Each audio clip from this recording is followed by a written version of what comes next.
আল্লাহ পাকের দরবারে লাখ কোটি শুকর ও সুজুদ যে মহান আল্লাহ পাক রব্বুল আলামিন আমাদেরকে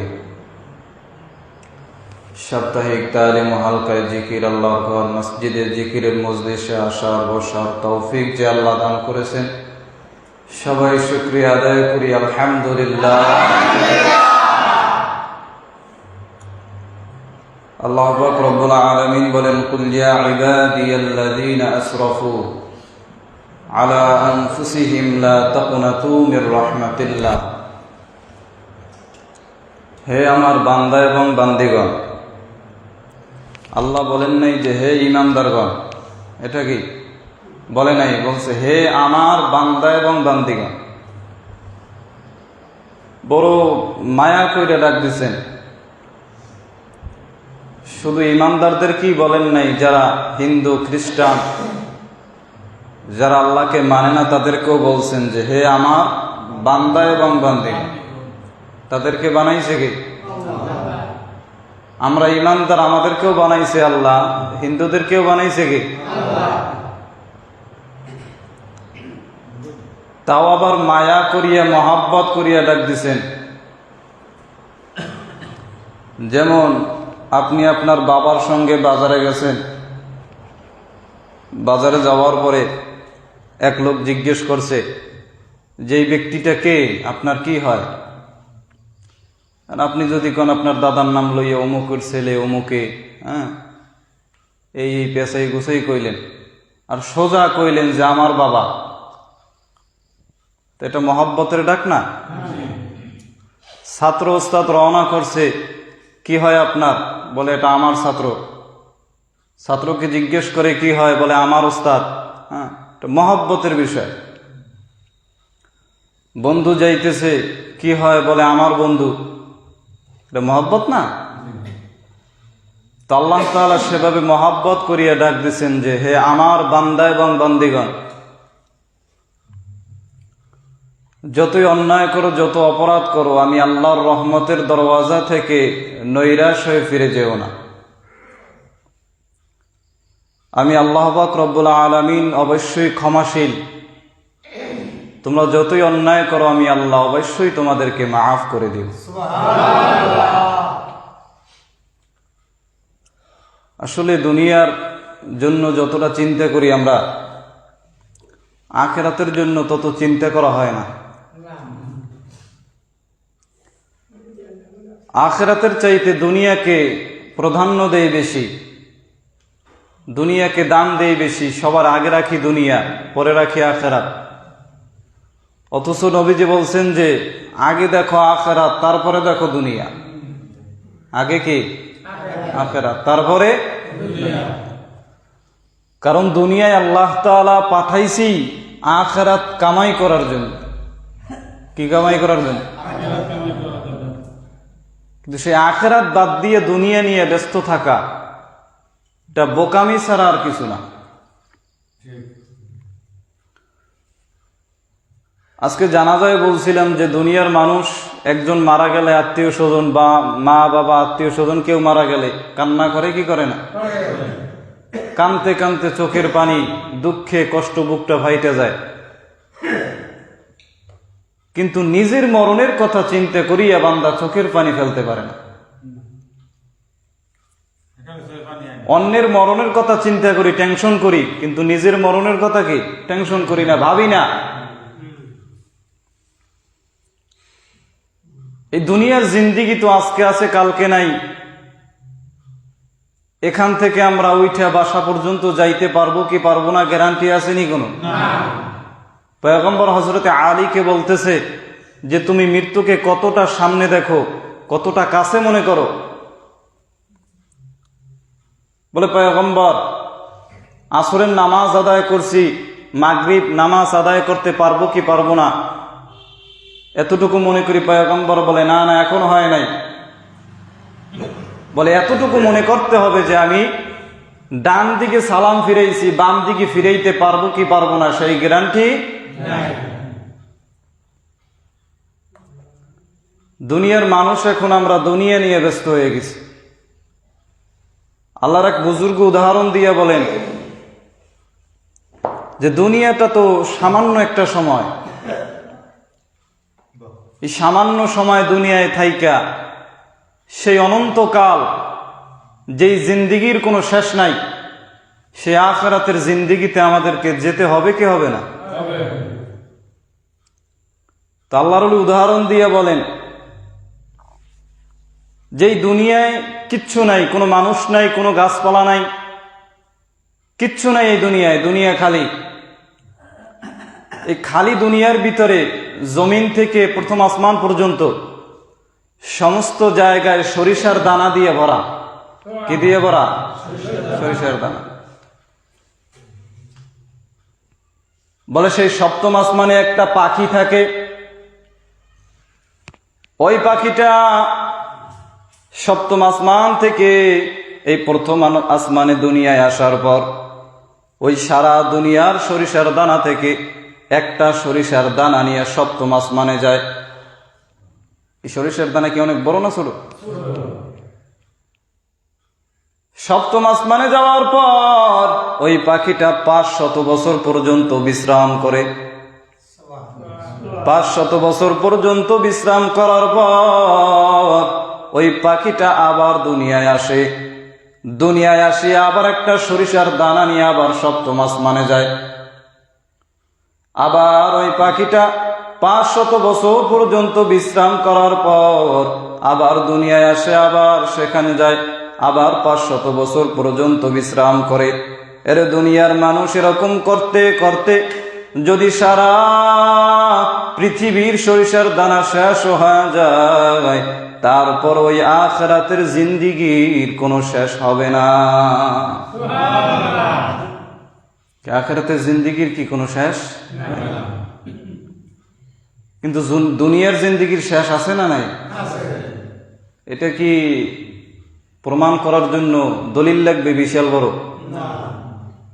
আমরা তো দেখতেছি প্রতিদিন মানুষ মারা যায়, প্রতিদিন মানুষকে আমরা কবরে রাখি, জানাজার নামাজে হাজির হই, প্রতিদিন মাইকে এলান শুনি, এটা তো আমাদের চোখের সামনে হইতেছে। তারপরেও কেমন জানি বুঝাও, কেমন জানি বুঝি না, বুঝাও বুঝি না, কেমনই জানি। আল্লাহ তাআলা বলে কুল্লু নাফসিন যায়িকাতুল মাউত, মৃত্যু থেকে পালানোর কোনো সুযোগ নাই। একদিন না একদিন মরণ তোমার কাছে আসবেই আসবে, পালাবার সুযোগ আসেনি। উহা হাম সব মুসাফির হ্যায়, উহা হাম সব মুসাফির হ্যায়, কবর আখির ঠিকানা, कोई आगे रवाना है कोई पीछे रवाना। কি মরণ হবে কি হবে না? আজকে জিকিরের মজলিসে আমরা আসছি, জিকিরের মজলিস বড় দামি। আল্লাহ তাআলা জিকিরের হুকুম করছেন, সবসময় আমি আল্লাহ তাআলাকে স্মরণ রাখো। পয়গম্বর বলে এমন ভাবে জিকির করো যে দুনিয়ার মানুষ তোমাদেরকে দেখলে পাগল বলে। কি বলে? মানুষে পাগল বললে কি সমস্যা আছে নি কোনো? লোকে বলে বলুক পাগল, লোকের কথায় হবে কি? লোকের কথা কিছু হইবে নি? লোকে বলে বলুক পাগল, লোকের কথায় হবে কি?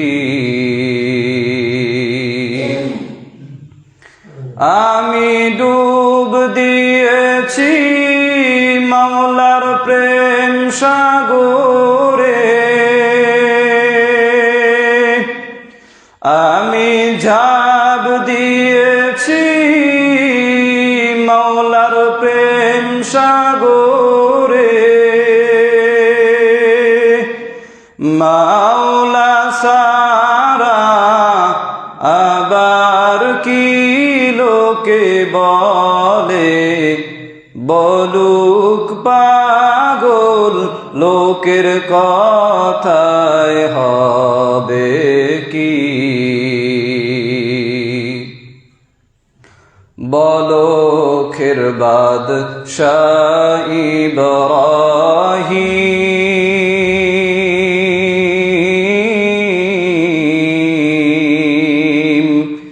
প্রাসাদ সেরে হইলেন জাকিরিন,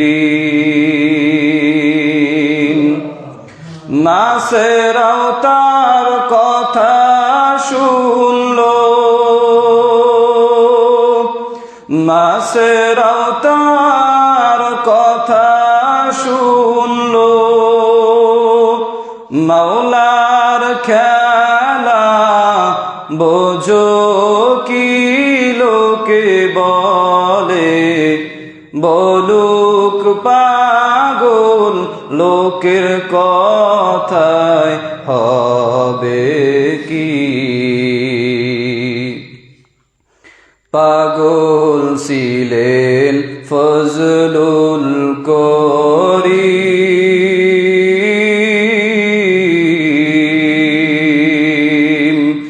মাওলার প্রেমে হইলেন বিলীন। পাগল ছিলেন ফজলুল করিম,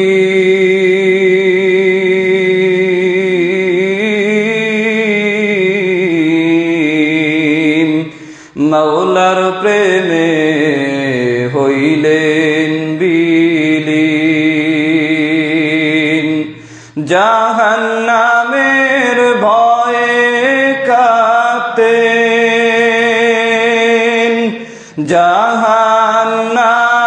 জাহান্নামের ভয়ে কাঁপতেন, সকাল বিকাল রজনী লোকে বলে, বলুক পাগল লোকের কথায় হবে কি। আমি ঝাঁপ দিয়েছি মাওলার প্রেম সাগরে, আমি ডুব দিয়েছি মাওলার প্রেম সাগরে, মাওলা সারা আবার কি লোকে বলে, বলুক পাগল লোকের কথায় হবে কি। লোকের কথায় কিছু হইবে নি? এরে মুসলমান ইমানদার পয়গম্বর বলেন, বেশি বেশি আল্লাহ তাআলাকে স্মরণ করো, বেশি বেশি আল্লাহ তাআলাকে ডাকো। এ বান্দা যদি আল্লাহ তাআলাকে ডাক দিতে পারো, এই দুনিয়াতে যখন আল্লাহ তাআলা মানুষ তৈরি করলেন, মানুষ তৈরি করার পর তখন মানুষের জীবনে কোনো গুনাহ নাই। যখন এই দুনিয়ায় আগমন করলাম জীবনে কোনো গুনাহ ছিল না, কিন্তু বড় হওয়ার পর গুনাহ করতে করতে কলব নামক জায়গাটা বড় ময়লা হয়ে গেছে। পয়গম্বর বলে, এই দুনিয়ায় সব কিছু পরিষ্কার করার মেশিন আছে, পদ্ধতি আছে, কিন্তু এই যে গুনার কারণে দিলটা ময়লা হয়ে গেছে, কলব ময়লা হয়ে গেছে, এই কলব যদি বান্দা পরিষ্কার করতে চাও, একমাত্র ঔষধ হলো আল্লাহ পাকের জিকির। একমাত্র ঔষধ কি? এরে মুসলমান ইমানদার, জিকিরের মজলিসের বড় দাম। এই মজলিসে বসিয়া দোয়া করলে আল্লাহ তাআলা খালি ফিরায় দেয় না, আল্লাহ তাআলা বলে বান্দা পাহাড় সম পরিমাণ যদি অন্যায় হয়, আসমান সম পরিমাণ যদি অন্যায় হয়, আমি আল্লাহর কাছে যদি খাঁটি দিলে 2 ফোঁটা চোখের পানি ছাড়িয়া তওবা করতে পারো, এ বান্দা, গাভীর ওলান থেকে দুধ বের করে যেমন গাভীর ওলানে ঢুকানো সম্ভব না, যেই বান্দা বান্দি চোখের পানি ছাড়িয়ে আল্লাহর কাছে তওবা করবা, সেই বান্দা বান্দিকে আর জাহান্নামে দেওয়া সম্ভব হবে না। এজন্য পয়গম্বর বলেন, উম্মতের দল, চোখের পানির বড় দাম। আল্লাহ তাআলা বান্দার চোখের পানি দেখলে সহ্য করতে পারে না। এর মুসলমানের জন্য চোখের পানি ছাড়িয়া মরণের কথা স্মরণ করি আল্লাহর কাছে তওবা করতে হবে। এই মজলিসে যেহেতু আল্লাহ তাআলা হাজির করিয়েই দিছেন, এলাকায় লোকের অভাব নাই, মানুষের অভাব নাই, আল্লাহ তাআলা বড় মায়া করিয়া, বড় মহাব্বত করিয়া আমাদেরকে একত্রিত করিয়া এই জিকিরের মজলিসে বসাইছেন। এই জিকিরের মজলিসে বসিয়াও যদি তওবা করতে না পারি, আমার মতো হতভাগা কপাল পোড়া মনে হয় কেউ হবে না। এমন হতে পারে এটাই আমার জীবনের শেষ মজলিস, আর মনে হয় আল্লাহ তাআলার কাছে তওবা করার মতো সুযোগ হবে না, আর মনে হয় আল্লাহকে আল্লাহ বলিয়া ডাক দেওয়ার সুযোগ নাই। এজন্য এই মজলিসে বসিয়া মরণের কথা স্মরণ করিয়া, দিলটারে নরম করিয়া, মাথাটারে নোয়াইয়া দেখেন 2 ফোঁটা চোখের পানি ফেলার সুযোগ হয় কিনা। এরে মুসলমান ইমানদার, আল্লাহ তাআলার কাছে কান্না করতে কোনো লজ্জা নাই। এ বান্দা, বিপদ হইলেও তো কান্না করি, মা মরিয়া গেছে, সন্তান হাউমাউ করিয়া কান্না করে, কোথাও তো কোনো লজ্জা শরম দেখা যায় না। এ বান্দা, গুনাহ করিয়া যে জাহান্নামের আগুন কামাই করছো, ওই জাহান্নামের আগুন কিন্তু চোখের পানি ছাড়া বন্ধ হবে না। এজন্য চোখের পানি ছাড়িয়ে আল্লাহর কাছে তওবা করতে হবে। মরণের কথা স্মরণ করলে চোখের পানি আসবে। মরণ এমন একটা জিনিস, প্রতিদিন আমাদের আশেপাশে হইতেছে। কত বান্দা বান্দি দুনিয়া থেকে বিদায় হয়ে গেল, আরে কত মানুষের জানাজার নামাজ পড়লাম, কত মানুষকে কবরে রাখলাম, কতবার মাইকে আওয়াজ হইল মুখ বান্দা দুনিয়া থেকে বিদায় হয়ে গেছে। আরে আপনি আমিও যদি এই দুনিয়া থেকে এখন বিদায় নেই, আরে আপনার আমার আদরের স্ত্রীও ডাক দিয়া বলবে, তাড়াতাড়ি আমার স্বামীর লাশটা ঘর থেকে বাইরে নামাও। আরে আপনার আমার সন্তানও ডাক দিয়া বলবে, আমার বাবার লাশটা ঘর থেকে বাইরে নামাও। আর এত কষ্ট করিয়া মাথার গাম পায়ে ফালাইয়া কি ঘর আমি বানাইলাম, আরে আমি মরার সঙ্গে সঙ্গে সেই ঘর থেকে আমারে নামায়া মসজিদ থেকে একটা খাটিয়া নিয়ে সেই খাটিয়ার ভিতরে শোয়া রাখবে। সুখের বাড়ি, শখের সংসার সাজায়া যাইতে হবে এই দুনিয়া সারিয়া, যাইতে হবে এই দুনিয়া সারিয়া। লাশটি আমার পরে রবে বাড়ির আঙিনায়, লাশটি আমার পরে রবে বাড়ির আঙিনায়। আপনজনা কাঁদবে তারা আমি না থাকায়, প্রতিবেশী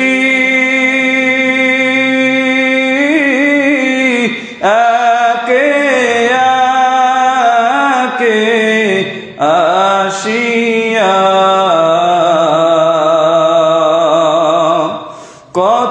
মুজাহিদ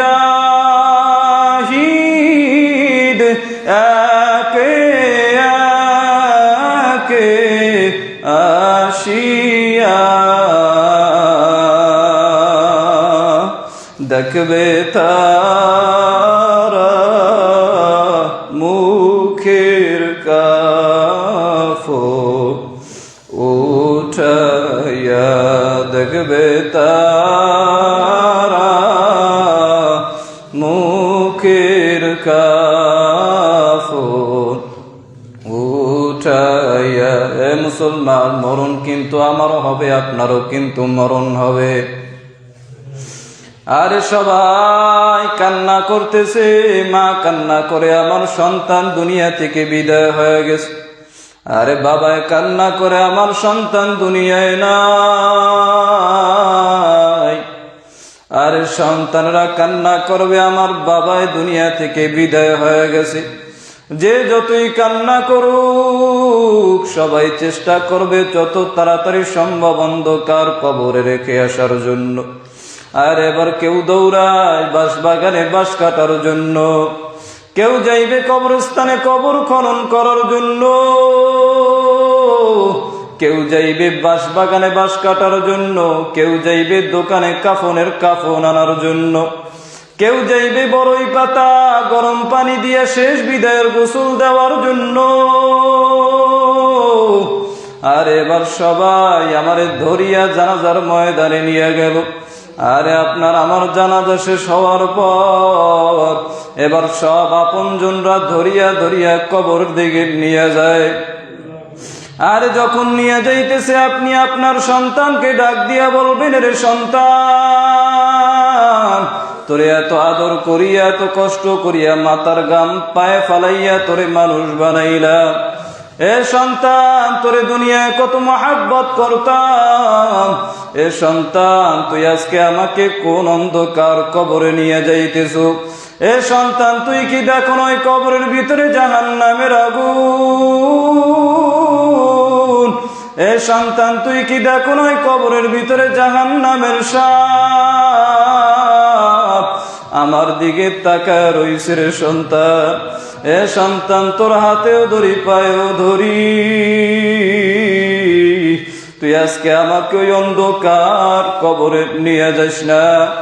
এ মুসলমান ইমানদার, ওই কবর কিন্তু বড় ভয়ঙ্কর। আরে প্রতিদিন কবর ডাক দিয়া বলে, রে বনিয়াদ, আমি কবর কিন্তু অন্ধকারের ঘর, আমি কবর কিন্তু একাকীর ঘর, আমি কবর কিন্তু পোকামাকড়ের ঘর, আমি কবর কিন্তু জাহান্নামের আগুনের গাড়া। এ মুসলমান ইমানদার, মরণের কথা কি স্মরণ হয় না? চোখেও কি পানি আসে না রে মুসলমান? ওই কবরে একা একা কেমন করিয়া থাকবা? আরে সবাই যখন নিয়ে যাইতেছে, আমি ভাবতেছি সবাই যেহেতু আমার সঙ্গে যায়, মনে হয় সবাই আমার সঙ্গে কবরে থাকবে। কিন্তু না না, দেখলাম দুইজন মানুষ আমাকে নিয়ে নামলো। আরে আমি ভাবতেছি হয়তো এই দুইজন মানুষ আমার সঙ্গে থাকবে, কিন্তু না, তারাও দেখলাম আমার রাখিয়া লাভ দিয়ে উঠিয়া চলিয়া গেল। আরে তখন আমি বুঝতে পারলাম ওই কবরে আমার আল্লাহ ছাড়া কেউ আপন নাই। আর এবার সবাই বাঁশ বিছাইয়া দিতেছে, কলা পাতা বিছাইয়া দিতেছে, আস্তে আস্তে মাটি দিয়া দিতেছে। আর এখন কেমন জানি দেখতেছি আস্তে আস্তে আমার কবরটা বড় অন্ধকার। আরে দেখতেছি কেমন জানি আমার কবরটা বড় অন্ধকার হয়ে যাইতেছে। এরে মুসলমান, এই দুনিয়ায় একটা অন্ধকার ঘরে একা থাকতে পারি না, বড় ভয়। ঘরের ভিতরে লাইট নষ্ট হয়ে গেলে তাড়াতাড়ি লাইটের ব্যবস্থা করা হয়, কারণ অন্ধকারে থাকা যায় না। আর ওই অন্ধকার কবরের সাথীও নাই, বাতিও নাই। ওই অন্ধকার কবরে বিছানারও কোনো ব্যবস্থা নাই। ওই অন্ধকার কবরে আমি একা একা কেমন করে থাকবো? চিন্তা ভাবনা করিয়া তারপরে অন্ধকার কবরে রওনা দিতে হবে। এ মুসলমান ইমানদার, চোখের পানি সারিয়া আল্লাহর দরবারে তওবা করিয়া নেন।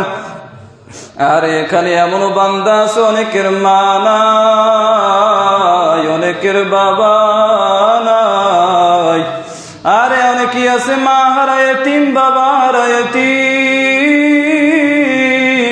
আরে মুসলমান, আমার নবীও ছিল বড় এতিম। আমার নবীর মা নাই, আমার নবীর বাবা নাই। আমার নবী দুনিয়াতে আসিয়া বাবাকে বাবা বলিয়া ডাক দেওয়ার সুযোগ হয় নাই। পয়গম্বর আলাইহিস সালাতু ওয়াস সালাম একদিন বিকেল বেলা সন্ধ্যার আগে সব পোলাপান খেলাধুলা করতেছে। পয়গম্বর সেই মাঠে গিয়া বসিয়া আছে। আর যখন সন্ধ্যা হয়ে গেল, সব সন্তানের বাবা আসিয়া সন্তানকে কোলে নিয়ে বাসার দিকে চলিয়া যায়। আর পয়গম্বর চিন্তা করে, আমার বাবাই কই? আমার বাবারে তো দেখি না। সবার বাবা আসিয়া কোলে নিয়ে চলিয়া গেল, আমার বাবাই কেন আসে না? আর ওদিকে পয়গম্বরের আম্মা জান আমিনা বেদিক হয়ে গেছে, কই গেল আমার সন্তান? খুঁজতে খুঁজতে যাইতেছে, বলে দেখছুনি আমার সন্তান কোথায়? বলে দেখছি মাটির কিনারায় বসিয়া বাবা বাবা বলিয়া কান্না করে একটা সন্তান। মা আমেনা যাইয়া পয়গম্বরকে কোলে নিল। পয়গম্বর বলতেছে, রে মা, সবাইকে দেখলাম তার বাবা আসিয়া বাসায় নিয়ে গেল। ও মা, বলো আমার বাবাই কই? ও মা, আমার বাবারে কেন আমি দেখতে পাই না? পয়গম্বরের মা বলতেছে, রে সন্তান, তোমার বাবা ব্যবসার কাজে দূরে গিয়া সেখানেই দুনিয়া থেকে বিদায় হয়ে গেছে। পয়গম্বর ডাক দিয়া বলে, রে মা, বাবাকে দেখার তো সুযোগ হয় নাই। রে মা, আমি একটু আমার বাবার কবরটা দেখতে চাই, আমি একটু আমার বাবার কবরের কাছে যাইতে চাই। পয়গম্বরের মা পয়গম্বরের দাদার কাছে গিয়া বলতেছে, আপনার নাতি, আপনার ছেলের কবর দেখতে চায়। তিনি অনুমতি দিয়ে দিলেন, একজন খাদেম সাথে পাঠায় দিলেন। খাদেমকে নিয়ে এবার পয়গম্বরের মা রওয়ানা। যাইতে যাইতে পয়গম্বরের বাবার কবরের কাছে যখন চইলে গেল, মা আমেনা ডাক দিয়া বলতেছে, রে সন্তান, ওই যে গাছের কিনারায় তোর বাবার কবর।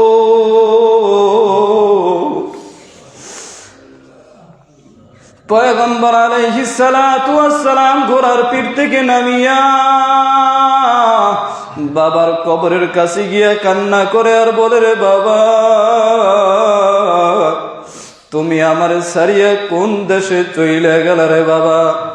ও বাবা, তুমি কি আর আসবা না? তুমি কি আর আমার সন্তান বলিয়া ডাক দিবা না রে বাবা? পয়গম্বরের কান্না দেখি আল্লাহ তাআলা জিবরাইল আমিনকে ডাক দিয়া বলে, রে জিবরাইল, আমার বন্ধুর কান্না আমি আল্লাহ সহ্য করতে পারি না। ও জিবরাইল, তাড়াতাড়ি আমার বন্ধুকে ওখান থেকে সরায় দাও। পয়গম্বর আলাইহিস সালাতু ওয়াস সালাম বাবার কবর দেখিয়ে এবার বাড়ির দিকে রওনা। বাড়ির দিকে যাইতেছে। কিছু দূর যাওয়ার পরে মা আমেনা খাদেমকে ডাক দিয়া বলতেছে, খাদেম দাঁড়াও, আমার বুকের ভিতরে কেমন জানি ব্যথা শুরু হয়ে গেছে। পয়গম্বরের মা বলার পরে যখন বাহনটা দাঁড় করায় দিল, পয়গম্বরের মা মাটিতে শুয়ে পড়লেন। শুয়ে ডাক দিয়া বলতেছে, রে খাদেম, আমার সন্তান মোহাম্মদের একটু আমার বুকের উপরে উঠায় দাও।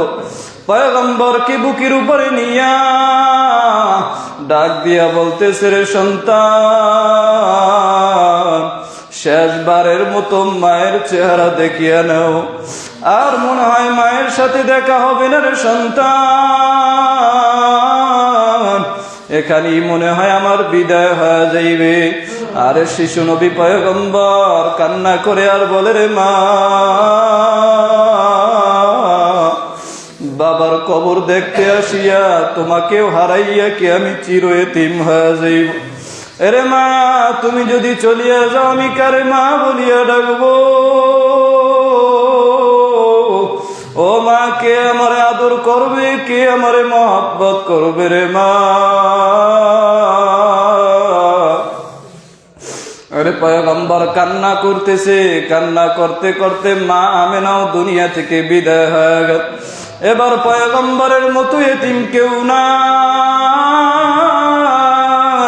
পয়গম্বর যখন চলিয়া গেল, তার দাদা তাকায় দেখতেছে লোক পাঠাইছি 3 জন, 2 জন দেখা যায়। আরে পয়গম্বর তার দাদার কাছে গিয়া দাদার গলাটা জড়াইয়া ডাক দিয়া বলতেছে, রে দাদা, আমার মতো এতিম কেউ নাই। ও দাদা, আমার মা নাই, আমার বাবা নাই। ও দাদা, আমি বাবার কবর দেখতে গিয়া আমি মাকে হারাইয়াও চির এতিম হয়ে গেছি। এরে মুসলমান ইমানদার, এখানে অনেক বান্দা আছে, অনেকের মা নাই, বাবা নাই। ওই অন্ধকার কবর থেকে দোয়ার অপেক্ষায় তাকায় রয়েছে। আর ওই মা বাবার জন্য তো কিছুই করার নাই। এ সন্তান, 2 ফোঁটা চোখের পানি মা বাবার কবরে পাঠাইয়া দাও। তোমার আমার চোখের পানির কারণে মা বাবার কবরটা জান্নাতের বাগান হয়ে যাইবে। এরে মুসলমান ইমানদার, কখন জানি মরণ আসিয়া যাইবে, মরণের তো কোনো বয়স নাই রে বাবা। এই জন্য এই মজলিসে বসে আল্লাহর কাছে তওবা করেন। আল্লাহ, জীবনে অনেক অন্যায় করিয়া ফেলাইছি, অনেক গুনাহ করিয়া ফেলাইছি। আয় আল্লাহ, তোমার মতো দয়াময় তো কেউ নাই। মেহেরবানি করিয়া তুমি আমাকে মাফ করিয়া দিও। আরে আল্লাহর কাছে তওবা করলে আল্লাহ বান্দাকে খালি ফিরাইয়া দেয় না। এ বান্দা ভাবতেছেন আজকে না কালকে তওবা করব, কালকে না পরশু তওবা করব। এরকম তওবা করব বলতে বলতে কত বান্দা দুনিয়া থেকে বিদায় হয়ে গেল, তওবা করার সুযোগ হয় নাই। আরে আজকে না কালকে নামাজ পড়বো বলতে বলতে নামাজ না পড়িয়াই কত বান্দা দুনিয়া থেকে বিদায় হয়ে গেল, নামাজ পড়ার সুযোগ হয় নাই। আজকে না কালকে ঈমান আনবো, আল্লাহর দরবারে খাঁটি তওবা করবো বলতে বলতে কত বান্দা দুনিয়া থেকে বিদায় হয়ে গেল। এজন্য এই মজলিসে বসে আল্লাহর দরবারে তওবা করেন, হে মালিক, আর জীবনও গুনাহ করব না, নেকির কাজ ছাড়বো না। মা বাবার খেদমত করব, 5 ওয়াক্ত নামাজ জামাতের সহিত আদায় করব। হেদায়েতের মালিক আল্লাহ, ইজ্জতের মালিক আল্লাহ, রিজিকের মালিক আল্লাহ, সম্মানের মালিক আল্লাহ। তওবা করার যদি খাঁটি নিয়ত হয়, খাঁটি দিলে তওবার নিয়তে 2টো হাত আমার আল্লাহরে দেখায় দেন।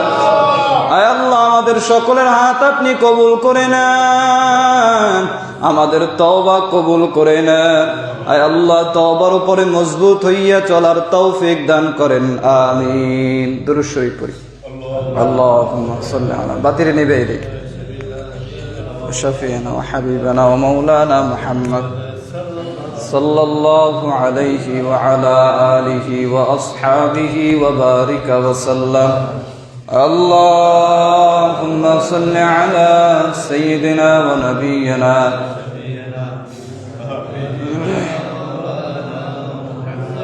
সাল্লাল্লাহু আলাইহি ওয়া আলা আলিহি وأصحابه وبارك وسلم. اللهم صل على سيدنا ونبينا وشفيعنا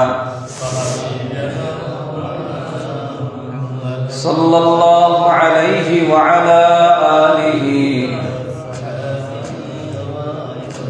اللهم صل على سيدنا ونبينا وشفيعنا ومولانا محمد صلى الله عليه وعلى آله. أستغفر الله الذي لا إله إلا هو الحي القيوم وأتوب إليه لا حول ولا قوة إلا بالله العلي العظيم. أستغفر الله الذي لا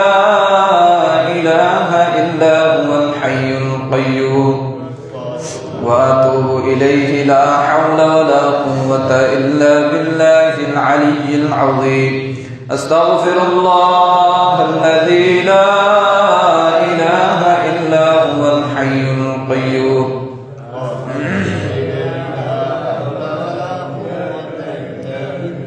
أستغفر الله الذي لا إله إلا هو الحي القيوم